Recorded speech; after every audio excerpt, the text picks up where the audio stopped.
Assalamualaikum, selamat pagi geng. Okey. Hari ni aku ada satu benda yang menarik juga, aku rasa aku nak share dekat hangpa. Okey. Tapi bagi setengah orang tu dia fikir tak ada masalah benda ni. Hantam bi setengah orang ada fikir macam tu.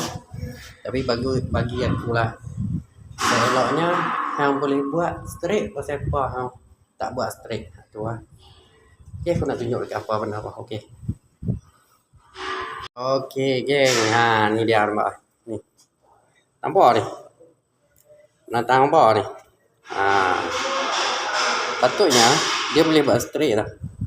Kalau nak ikutkan yang asal dia tinggi ni, kedudukan dia tinggi ni. Tapi rumah ni dia banyak perubahan, elektrik, wiring, alarm, CCTV, dia banyak perubahan rumah ni. Okay, bila perubahan dia soket asal duduk sini, dia bawa turun. Tu dekat bawah kan.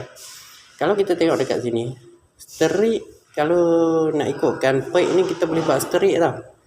Ni straight. Oh, pasal dia buat macam ni. Ni baru satu bilik ayak. Ni dalam bilik ayak. Okey, aku akan tunjuk bilik ayak yang lain. Okey. Kebanyakan bilik ayak semua sama macam tu. Belah atas.